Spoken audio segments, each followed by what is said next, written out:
My name is Chase. My name's Jess. And this is our podcast where we discuss all the stuff and things that are on our minds and in our daily lives as we navigate this crazy world that we're in right now. Yeah. So let's talk about that right now a little bit, I guess. And it is crazy. The craziness that we have going on in this current day and age that is 2020. Like pumpkin spice ranch. Yeah, you did see that today, didn't you? I did. That is so nasty. Like, who thought that was a good idea? I literally have no idea.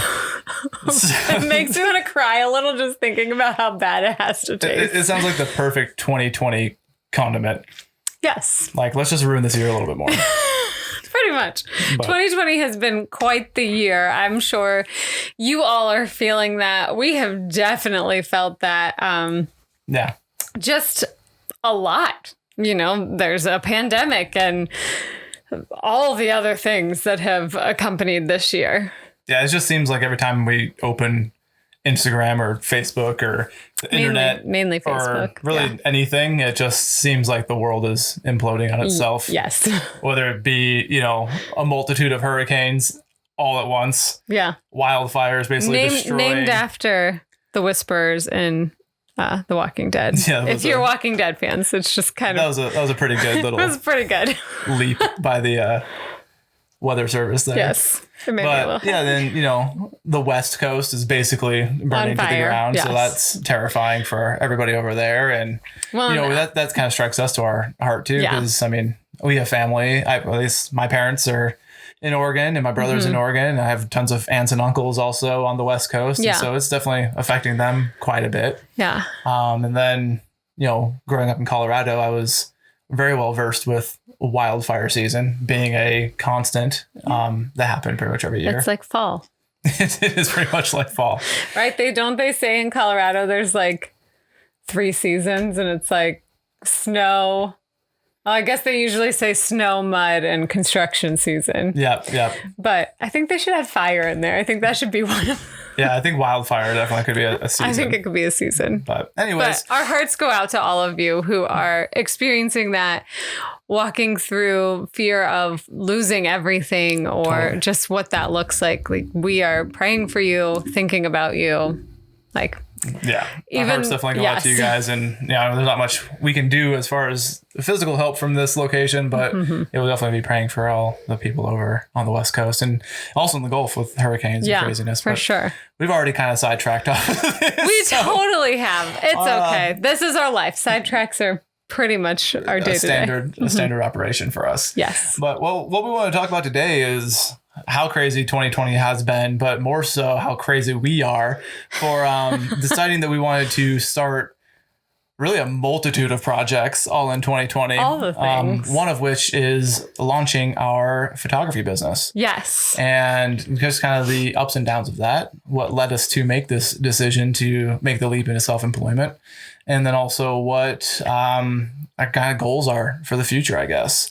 So I guess we can kind of start with a little bit of lead up to what happened. So some of you may have listened to our last podcast about our story. And if you haven't, shameless plug, you should go do it. Anyway, so we talked a little about how we came out here kind of on what we thought was going to be temporary job, and it kind of wasn't temporary, and mentioned a little just how miserable Chase was. It was pretty awful, and you were not pleased with your working conditions. I mean, it wasn't awful. It paid the bills in that sense, but you just weren't happy. Yeah, I wasn't fulfilled. We'll put it that way. So, when I was a police officer, we touched on that in the last episode. Yeah. Check it out, episode 2. We talked about how I was a police officer for 3 years, and that job was actually probably one of the most fulfilling career paths I had up until now. Yeah.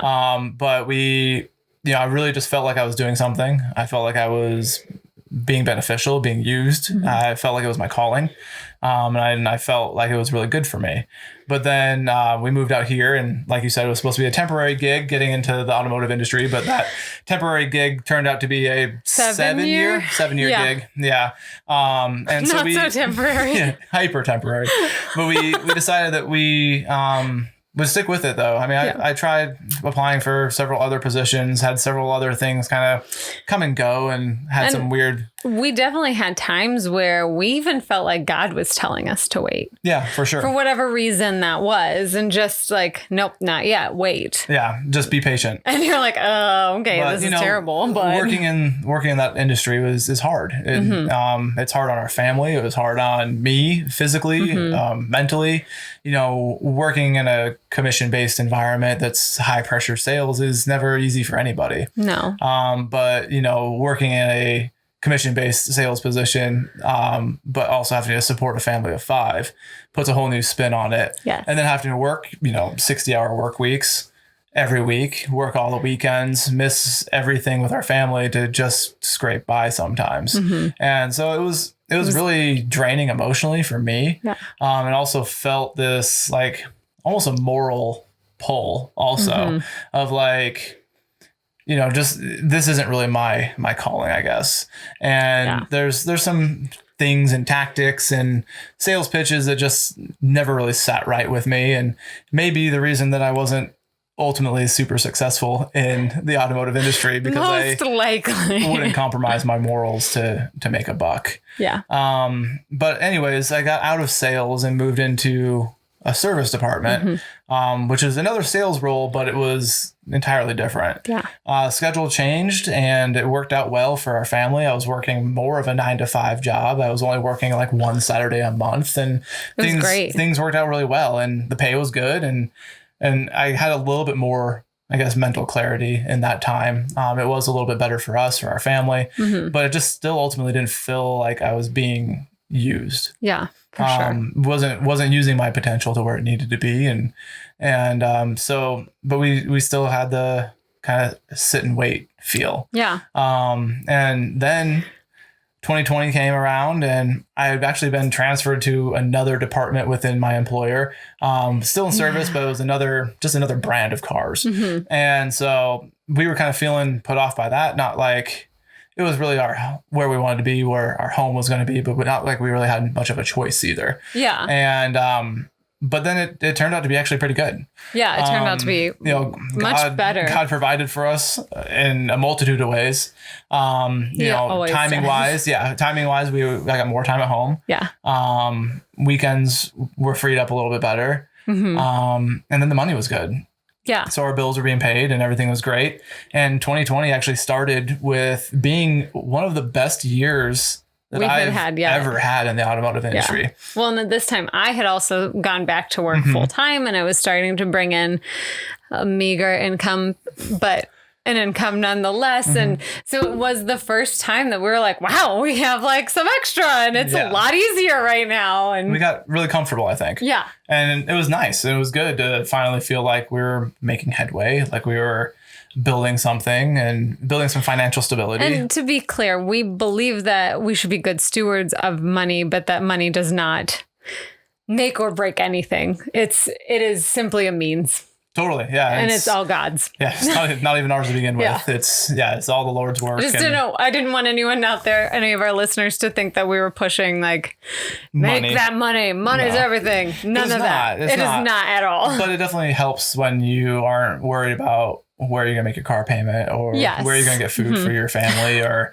if your commission check is going to be enough. And thankfully, we had always been in a place where God had always provided, even if it was exactly what we needed and we didn't have extra to do anything fun, but we had what we needed. Totally. And I think that provision throughout our lives has really grounded us in trust, and grounded us in trusting in God to provide where he will provide. Absolutely. And to show us what we need, which is him. My leg was stuck to the couch. We have this awesome fake leather couch, and it is comfortable, but it is not. It's very sticky when it's warm, and it's not real leather. It's sticky, and it's. Sorry, I didn't mean to interrupt. Keep going. But fall has kind of left us again. That kind of was. I know. Not to get off track. We're on a rabbit trail. Okay. But yeah, so we just we got comfortable, and it was going really well. And January, February, and March turned out to be some of the best months I'd ever had in Yeah. sales or the automotive industry in general. Yeah. And with that, we had a lot of extra, which was great.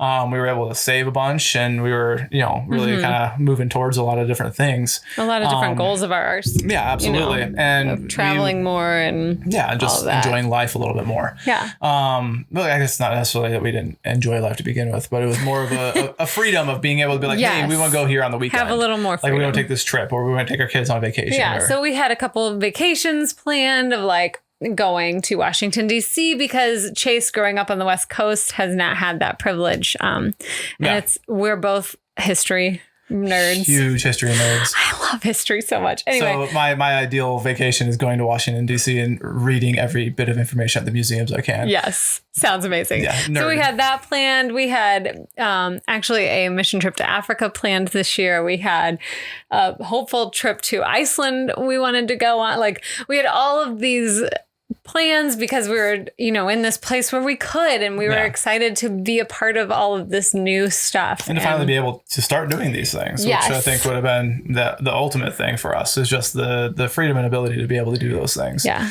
But then, then as everybody knows, in pandemic. March, things got really scary in the country with coronavirus, and a lot of things started shutting down. Mm-hmm. I think that middle of March, our kids came home from school, and you also came home because Yeah. you work in the school industry. industry. The school district here. The industry. It's not an industry. But you work in the school district here, and with that, you transferred to a more online role. But being in the automotive industry, I was deemed an essential employee. Yeah. And so we totally expected you to have to still work every day. And so we didn't expect me to be leaving anytime soon. And so I worked for 2 weeks in that era of being essential, but Yeah. with you guys being home, and then business dipped like severely. Mm-hmm. I mean, I think we went from like full bore capacity of our like mechanics to like we didn't have people coming in, like tumbleweeds blowing Yeah. through the drive. And it was scary. And the company made the decision to temporarily lay off, I think it was like 80 or 85% of the And staff. I think some of that came on the curtails of our governor here in Ohio deciding that we had stay-at-home orders.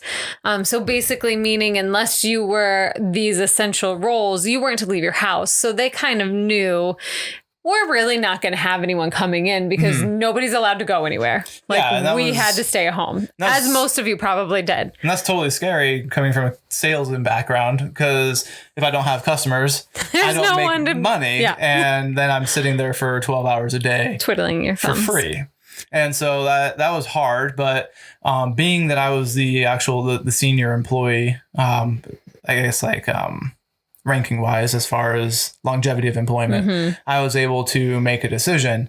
So they gave me the option to either take the layoff temporarily or just stay and work as the only person in the service drive. And so we prayed about Yeah. it pretty diligently and came to the feeling that with the kids at home and with, your grandma being here and family being here that are a little bit older and do have some pre-existing conditions, that we didn't want to risk me being the person who brought something home, or me being the risk factor for Well, and that. at that point, we also still just didn't know what Yeah. this was. It looked like it was killing a lot of people, and that and also not that we felt were like it could living in be- fear, but just we also kind of thought it was only going to be like 2 weeks. Yeah.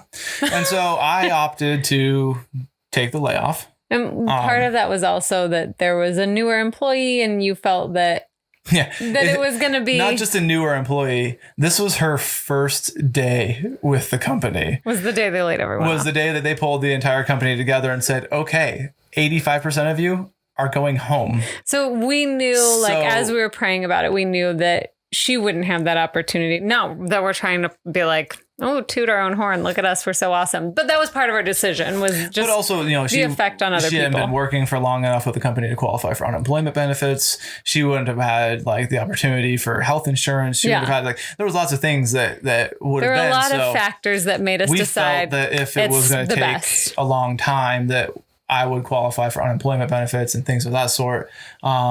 And so we took the layoff, and I came home, and that was March, I think 27th, and started living this life of unemployment, which was In quarantine. and being at home with all you guys and being at home, like just stuck at home also was just a totally different lifestyle for I love people. I'm an extrovert. Like I enjoy social stuff, but I'm going to be honest. It was like the best. Yeah, we had a pretty awesome quarantine. But you're also my best friend. So like that's a big thing. It helps. But yeah, it was amazing. But so we decided to take the layoff, and the first week actually that I was on this layoff, the federal government announced their CARES Act. Yeah. And announced that they would be adding benefits to this unemployment. Yeah. That it would be that extra $600 a week, and that we would still qualify for all of our unemployment benefits as well. And there was no like search for work requirement. And like they just changed all this stuff. Yeah. And so it was just kind of a hard go with that.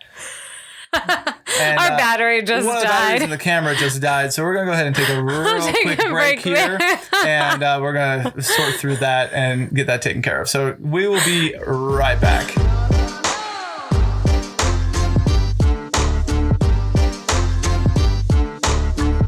All right, and we are back. Apologize for that rookie mistake on our side here of... well, we had a photo shoot today, and we had super fun. Taken some pictures already, and I checked the battery. It looked like it was good, but apparently that was not the case. My camera runs through batteries like super fast. Yeah, that's not real sure why. Issue with mirrorless cameras. Yay. Anyway, back so we on. are back. So took the layoff. CARES Act implemented $600 a week extra in unemployment benefits. Was super helpful. It was super helpful. But it was also beneficial because we were able to continue to just basically live the way we were living on unemployment. Obviously, we made cuts. We cut back on a lot of things because it wasn't as substantial of an income as what we were getting from our sales job. Yeah. But, excuse me, it was hard to kind of adjust to that not working life, I guess. For me, at least. So I definitely enjoyed being home. I definitely enjoyed the opportunity to spend all this time with you guys and to spend all this time with the kids that I've never had that opportunity to have before. And we loved it too. Such a blessing. But it was also great to be able to know that our bills are being paid. Yeah. But for me, mentally, I've always been a worker. Yes, and you I've have. always been someone who like drives myself to work more. And so this made it really difficult, I think. Was the hardest part for me was just wrapping my head around like, okay, I don't have to wake up today at 6 o'clock in the morning and get ready for work and go work for 12 hours and come home at 6 o'clock tonight and, figure it out from there. Yeah. So it was definitely a blessing to just take that break. But the thing that really kind of was weighing on us was, well, what if we don't get to go back? Like, what if my job doesn't call me back? Yeah. And I think that was a real concern. Yeah, because the automotive industry was suffering from it, and being a service-based industry, it is hard to you're at the mercy of have customers. Everyone else. Yeah. And so we decided that like maybe this is the opportunity for me to start looking for something different because I had been unhappy. I had been not eager to really be at work because it was weighing on me, and it was a job that was draining and not great. And before this, like for the past couple of years, we had been thinking about just what different looked like. And what we desired was to run a business together. Yeah, and we had no idea what that looked like at the time. No. We had tossed around so many ideas of like, well, should we write a book together? Should we write like maybe it's still on the cards. I don't know. Should we write a devotional together? Should we what kind of business should we open? Should it be a nonprofit? Should it be like we had no idea we what had that looked talked like. about a ton of things. We felt a call though to do something together. Yeah. And to build something together that had it so that we were able to work together. Because I mean we really enjoy spending time together. Yes. A lot. We joke all the time that like we don't really need other people. We still love all of our friends, but like if I can just stay at home with Jess and not do anything, like it's It's That's the a good perfect day. Yeah. So, but we started looking at other things and started looking around for other jobs that may be interesting, may use my, really expensive piece of paper that I got for graduating college. Woohoo! But nothing really was panning out. Nothing was really catching our interest or anything like that. And then in May, actually, we got a letter in the mail that said my temporary layoff had turned into a permanent termination because business had not returned. Yes. It wasn't performance based or anything like that. It was just strictly because they just didn't have the place, the business. Yeah. And so they didn't want to bring people back to have them basically like be starved out of there. And so we were like, well, crap. Like, what do we do now? This did turn permanent. But luckily, we were still able to qualify for unemployment and all of that. So like we weren't stressed financially because we weren't. I mean, and I'll be honest, I wasn't stressed really at all. Like, because I knew that there was a plan. Like I trust that God has a plan, and I trust that things will work out. Well, at that point in time too, we had like kind of soaked up like 2 whole months of just me being at home. And I was like, it was kind of like a relief of like, wow, I don't have to go back. Like this could be something. Mm-hmm. Like this could be the moment where I don't ever have to go back. Yeah. And that moment for me was just really freeing. We had like, I don't know how familiar you guys are with Bitmoji, but there's like this one Bitmoji that's like, what is it? It's like a resume or like. It said, dear employer, I quit. Signed me. And it's just an emoji like holding up a scroll of paper, basically. But we had joked for months before because that's where you were at. You were so tired of this position that you were ready. Yeah. And we had joked for months, like, can't wait till we have something different so that you can send that. Yeah. And then we found out you were not going back, and it was kind of like... It was kind of ironic. It was a little ironic, and it was, just kind of a relief. It was. There was a big weight off of my shoulders of like, well, now I'm not going to feel obligated to have to go back to a place that I hate being at. Yes. It wasn't necessarily like you enjoyed the people you worked with. Totally. You had great bosses. It wasn't anything like that. It was just the nature of the work. It was not your thing. Not my calling. And that's okay. And we keep coming back to that, not my calling. I mean, and I think that that's a big thing too, is finding that kind of interest or that idea that you have that is important to you. Yes. And finding that thing that makes you happy. I mean, because it's not... I mean, work is work. Don't get me wrong. You're never going to find something that's going to be perfect. Work. And we talked about this once before, I think, but it just comes down to more of a... I think it's that we talk about it a lot. We do talk about it a lot. But, I mean, your job isn't who you are, and it doesn't define who you are, and nor should it define who you are. Absolutely not. But it is good to not absolutely hate every single second that you're there. Yes. Like every time I thought about my job, I felt like I was living in that movie Office Space. Where he just hates his job. Yeah. And it's just the constant daily droning monotony that happens all day long to where he just was numb to it. Yeah. And he just didn't care anymore. Yeah. And I just had all these ideas of just how terrible my job was. And it kept making me feel like I was stuck in that movie. And to put it all on top of it, we had a really crummy printer in our office, and I swear if it popped up saying PC load letter, I probably would have lost my mind. But taking it out to a field and beating it with a baseball bat. If you have not seen the movie Office Space, I highly endorse it. It is a hilarious movie. It is really it's funny. Not necessarily the most appropriate kid of appropriate, movies. Not kid appropriate but at all. it is hilarious nonetheless. Yes. But regardless, so once that happened, we were like, well, what do we do?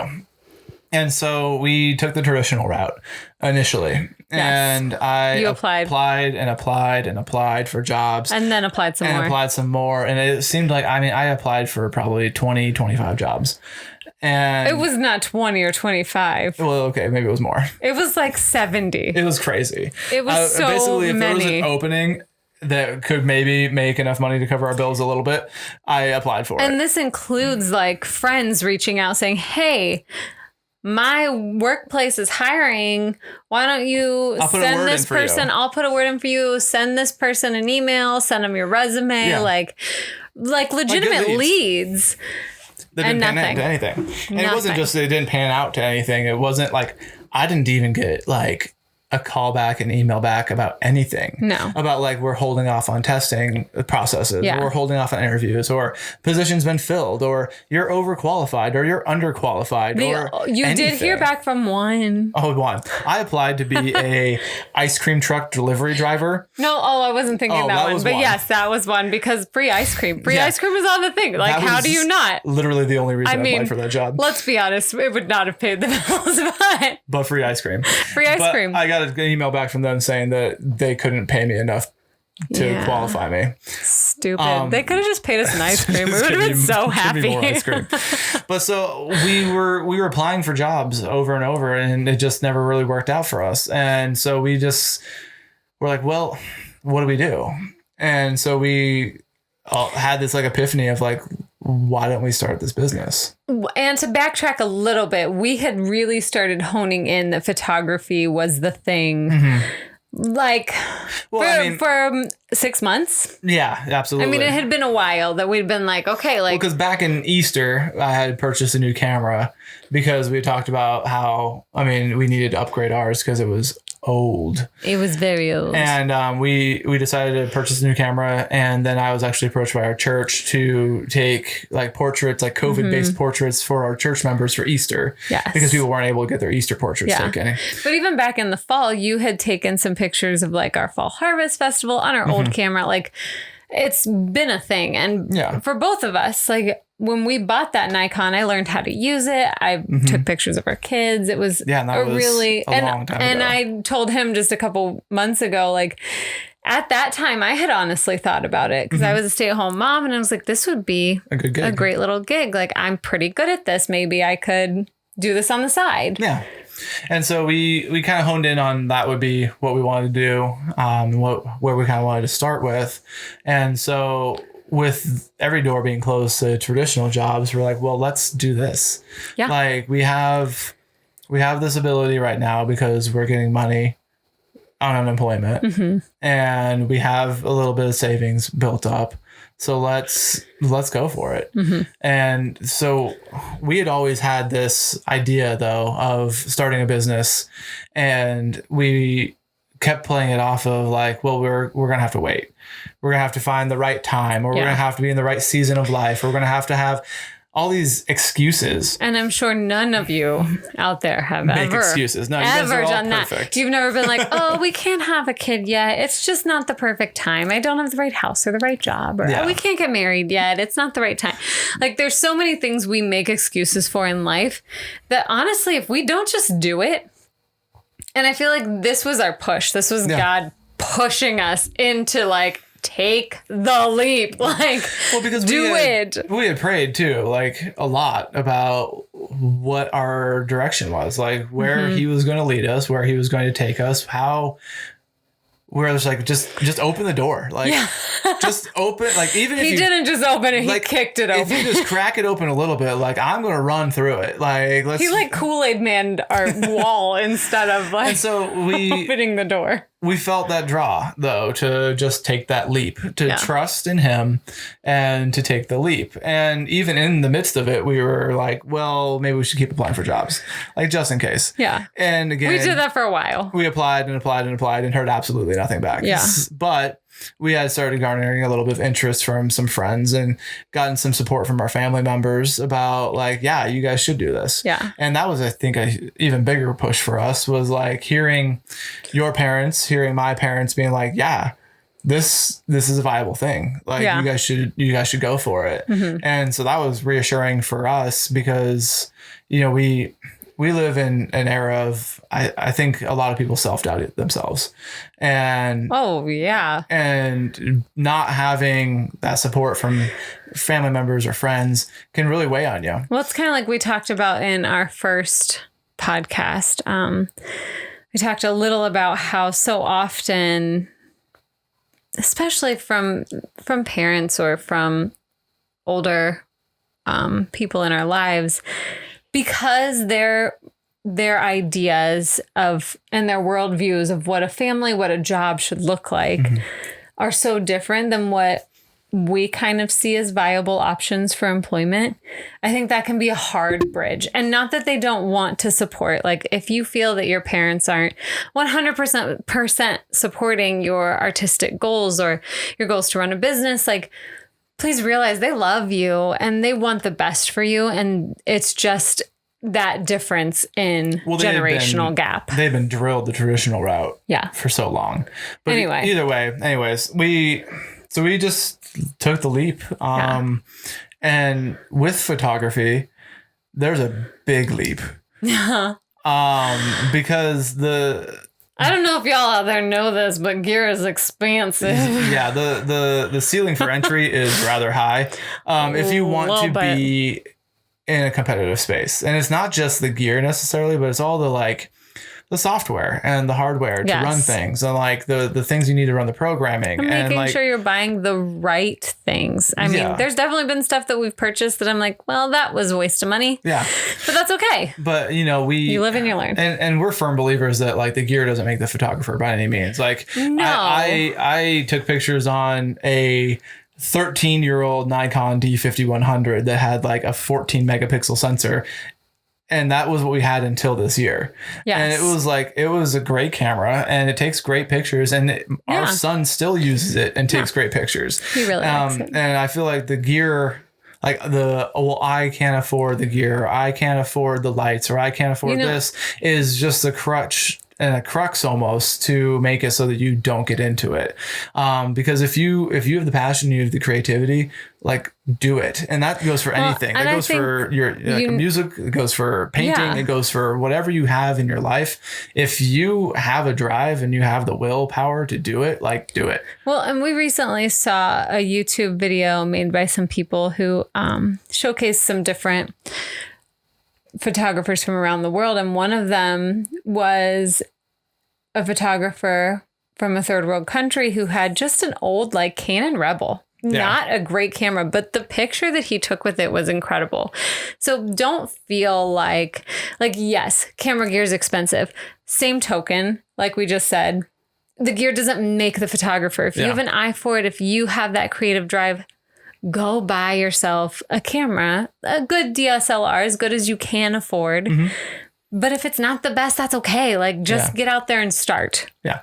But so we took the leap because we had one older camera. Yes. And we figured that we needed to make an upgrade. So I bought a new camera, but then we also decided like Jess was going to be all along on this venture, and because we had wanted to start this business together, so she needed one, and so we had to make a second purchase, which also comes with second lens, which also comes with all this other stuff. But so we decided like we're doing this, we're all in, we're going for it, and we're trusting the Lord with this. Yeah, and something else that we did in that is we shopped around a little. We rented a camera, we rented a lens, we tried out some options before we purchased them, which I would highly encourage, because you may start using it, and I would encourage you to rent it for a whole week. It's typically cheaper, but renting it and using it for a whole week and getting it in your hands and learning how it works to see if you really love it or not was a great benefit to us. And it can save you a ton of cash too. Because if you hate it,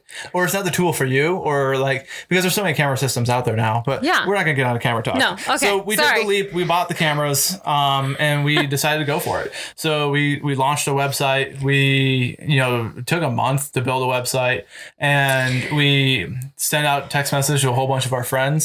Sorry for the mass text blast. Yes, we love you all. Thank you. But we got some great response from it, and we got some people that like signed on right off the bat and wanted us to take pictures for them, and it was a wonderful feeling to be like, okay, like we can do this.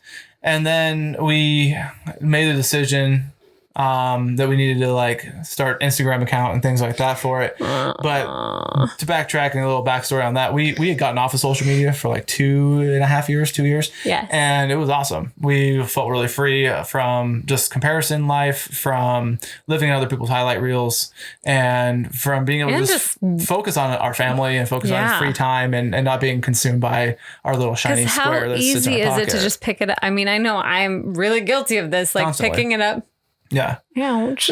Well, not just you, but it's just in general. I mean, I'm not Yes, like- not a stab at you. I think it's just I think it is a constant thing. It's an easy source of an endorphin rush. well, an endorphin rush, but also like it's an easy source of escape. Mm-hmm. So like I had a stressful day. This is easy. I pick it up. I scroll for a while. It's mindless. Yeah. But Yeah. so we decided because we were having a photography business that we should probably be on the maybe photography have platform of one. social media. And so we got back on and I immediately started feeling this like comparison culture again. Totally. And looking through other photographers, other wedding photographers, other portrait photographers, and being like, man, they're so good. Yeah. And I'm not. And He is amazing. I'm not that great. He's amazing. But anyways, Anyway. we felt like this was just, it was hard. It was hard to like get back into that life and look at Yeah. everybody else's like super awesome photo profile. Yeah. And it was hard to kind of pull away from that, like I said, comparison culture. And it's really, really hard to like, you're looking at this gorgeous image and like we all know that there were thousands of other images taken or hundreds of other images that weren't as great and they Yeah. didn't stack up.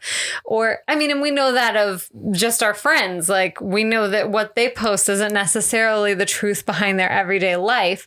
But it's so hard to not look at that, especially as photographers and looking at other people's art and being like, wow, I bet that was one take. And they're so But it's not even amazing that, and it's I just- stink. And For me too, it was like, wow, like look at all these people taking these beautiful pictures in Iceland. Like, I wish I could go to Iceland. Or like, like look at all these people with all this like awesome cityscape, or look at these beautiful mountain vistas, or look at this amazing wedding that somebody spent $100,000 on to have it be perfect. Yes. Like, and so but I didn't feel that I had that grounding right off the bat of like, Yeah. this isn't complete reality. This is what their best is. And Yes. and even then though, like knowing that it is their best work, there are some fantastic oh photographers yeah, out and that there. is not to discredit their No. ability or their work or like, And- woo, it is good. But it's hard not to have it discredit your work. And so Yes. I think that that's one thing that we've learned through this is to not discredit what we can do and not discredit what we're capable of because somebody else is better than us. Yeah. But to rather allow it to challenge us and help us to grow and maybe inspire us to do something that may be out of our norm or out of our comfort zone and be able to really just kind of pursue that drive. Yeah. But then we had, also fighting against the pandemic. So we launch a business. It is We have a some little interest challenging. right off the bat, and things are good. But at the same token, with social distancing and with some isolation type stuff, a lot of wedding venues are closed. Yes. A lot of places aren't allowing more than 10 people at a time to be Yeah, in there. and in Ohio, we were confined to, wedding venues were completely closed until June. And then up until July, August, was a cap and it couldn't be like more than, It was like I don't 20 even remember. people. It was such a small amount. And Yeah. then it might have been July because then I think it opened up to be 300. And if I'm wrong in this, I'm so sorry. But either way, it was So there weren't weddings happening. we had to fight against it though. We had to fight against being in a pandemic and having things being closed and Yes. places being closed and having to be socially distant from people. But two, also just living in the fear of like, well, what is like, how bad is this virus? How bad is this? Like, Yeah. how susceptible am I by going out and doing things? And also Yeah. having clients being fearful of that. Yeah, And so, and- and not wanting to put people at risk for no reason. And so sure. like that, I felt like kind of had a slow burn effect on our business, which Well, because a lot of people just weren't booking. Like Yeah. between all the job losses that we've suffered in Ohio and people having such life change and uprooting, that's not necessarily your primary goal to go get family portraits or, senior portraits or whatever it is if you just lost your job. yeah.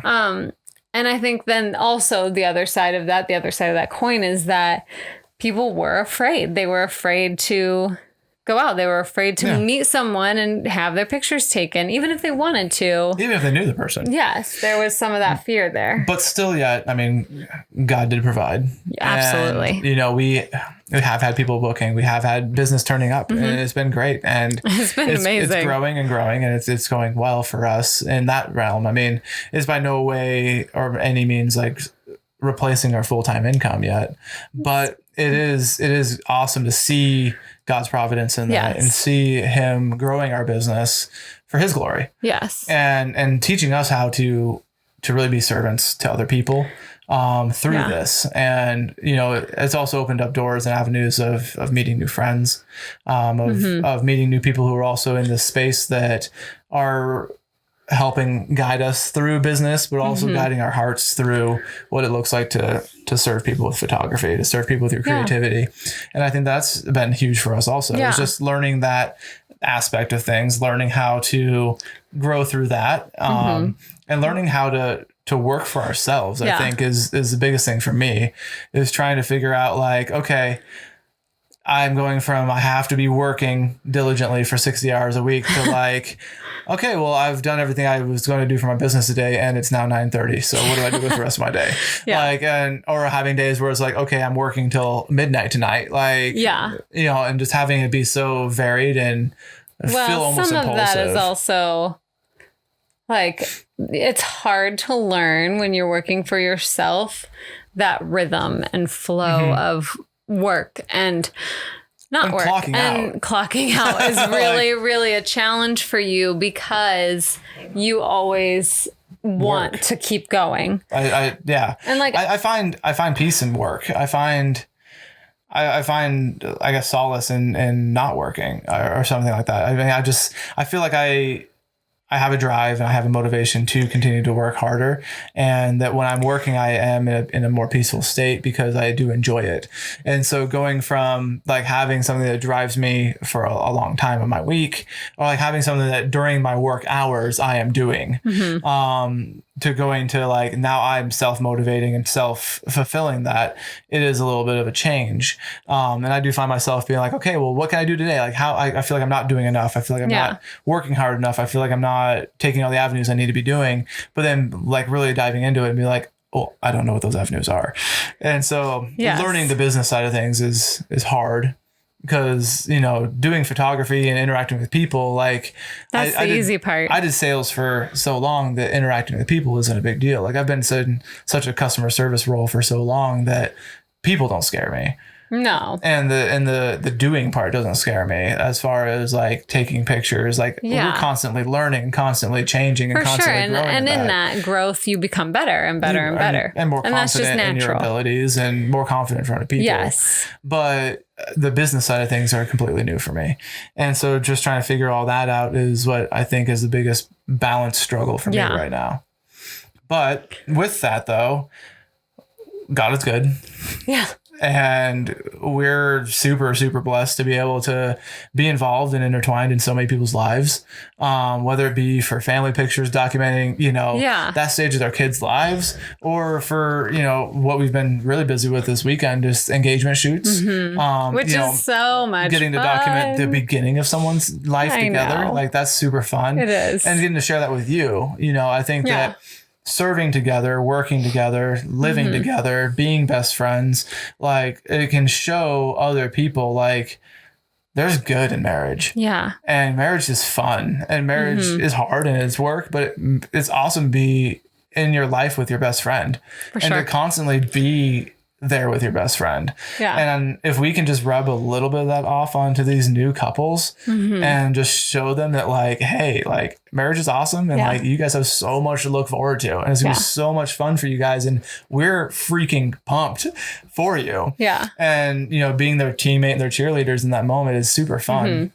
But just documenting their love story. Yeah. And, you know, getting to learn about how all these people have proposed to each other and met each other and fallen in love with each other just makes our hearts really happy. It's so cute. And then, you know, getting to follow through with, you know, their wedding and getting to enjoy all that. Like, it's so much fun. And I was actually at a wedding last night, and unfortunately you weren't able to be there. No. But we, you know, it was just, it kind of dawned on me, it was just like, you know, I love this. like, I love being a part of this. I love interacting with these guests. I love sharing in this fun and this emotion. And like, I've always loved going to weddings, and I unfortunately haven't been like lucky enough to go to a ton of weddings in my life, but every one I cherished. And now I get to share in this moment, like, for 6 months full of weekends out of the year. Yeah. Like, it's so awesome to get to see the beginning of all these young couples' lives and to be a part of that. And then to pass on to something to them that's going to be an heirloom for generations and going to be something that's going to be timeless and amazing for this couple to look back on and like just remember those feelings and that love and remember just how they felt in that moment. Like, it's such a blessing to share in that with those people. And I'm so looking forward to what 2021 brings for us, because honestly, I think it's going to be crazy. Yeah. With how many COVID weddings got pushed back, how many people had to reschedule for 2021, how many people are going to be double and triple booked, how many people are going to be looking for photographers, and how many people are still getting engaged. And I mean, that's not going to change. No. And so I think that it's going to be a good year for us. Yeah. But I guess let's talk about a little bit of goals for our business for 2021. I know for me, one of the biggest things that we've talked about, as far as a goal, we have always felt like whatever we did, whatever this business was, whatever we ended up doing, we really wanted it to be something that we served people, and that our stories, our, life together, what we've been through could potentially be something for other people. And so I was just, struck by, how do we do this? Like, that's something we've talked about a little, is how do we do this even in the midst of like using photography? It doesn't seem like something that you can really serve with or do good with. And that's kind of been something that we have really focused on, is how do we use this for good? How do we benefit others? How do we serve others through this? So I think a goal for us is to continue in that, like to continue to serve those who maybe need a little bit more, like whether that be doing a couple pro bono weddings for people who are really in need, or helping do like a community outreach and take family photos for families that wouldn't normally be able to do that. Just things that we can really use this gift to bless others. And I think that's one of the goals that I feel really strongly about in this coming year. But then we also have like a lot of other goals. Like, we really would like to have 20 weddings. Yeah, I think that's a big one for us, is just wanting to see the way that the business grows, but also having a forward trajectory. Yes. And we've been praying about that, and, trying to pursue all the avenues to make that happen, and not just, hoping for it to happen. Yeah. And so we're being diligent in it. Build this and they will come. That's our goal, is to shoot 20 weddings in 2021. Yeah. And I think that's a good benchmark for us to see if it's viable, if it's successful, and if it can make it so that we can continue in this capacity. But even if it fails, even if we only have 5, even if we only have 10, whatever it is, like, that's where we're supposed to be. And it's not really a failure. It's just, we continue to build. Yeah. Yeah. So, but yeah, I think that one of the other goals that I have is just to be able to just continue to grow it and to continue to grow together. I think just to be able to continue to learn how to work with each other, how to really build this business together, because I think it can be really easy for me to just continue to roll with it while I'm home and you're at work. Yeah. And to just kind of have it take over in that frame. But I think that being able to really grow together, I think, is what I want for our goal for this next year. Yeah. To get you in a confident place where you aren't second guessing yourself all the time. I mean, that would take a lot more. I know, but you are great. You take great pictures, and I was meaning more so in life. But you are great with people, and I mean, you have all the means and the ability to do this. But I feel like getting you to know that you have the means and the ability to do this, and getting you to hopefully branch out and be able to do some things on your own with it. No, I like being with you. I know, but I think that's a good goal for me as well, is to help you grow as a photographer, as a strong businesswoman. Yeah. And getting you to just, I don't know, kind of come out of your shell a little bit. Yeah. For those of you who don't know me, I am not a salesperson at all. No. And I would just give away every photo session because someone needed it, because I'm not tooting my own horn here. That's just how I am. And so I am terrible at the business side of it. And that's something I'm definitely needing to grow in and learn more about. And that's something he definitely excels at, which is great. You know, we can be those partners in this together, and that we each carry different portions of the business. But I think 2021, it's important for all of us to know that 2021 is going to be a big year. Yes. Regardless of how the business goes. Yeah. We're trusting that it's going to go well, but ultimately, you know, it's going to be a great year for us as a family, I think, because I'm taking this time off.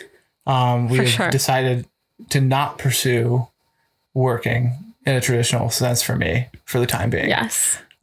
Which is terrifying, but really liberating all at once. Yeah. And so just learning to trust, learning to serve, learning to grow, and learning to grow together, I think, are going to be a steady theme through 2021. Yeah. And through that, I do believe and trust that we'll see growth. Yeah. And that our business will flourish, and it will be something that we're going to be very proud of. Yeah. So,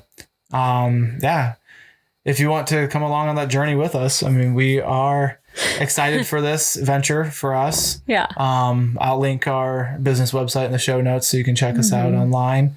Again, we are video recording this, so this episode will also be up on our YouTube channel. Yes. And we also have some future tutorials and some vlogs that we're probably going to fail at. Definitely fail at. Plan for the future. So be sure to subscribe to our YouTube channel. We'll link it in the show notes as well. And if you enjoyed this podcast, feel free to give it a rating on Apple. It does help us out a lot. If you give us a 5-star review, it helps this get out to other people that may also be able to get some value out of this content. Yeah. Because ultimately that's what we're all about, is being authentic, sharing who we are, and hopefully helping someone else grow through that. Yes. So thank you for listening, and we will see you on the next one. Bye.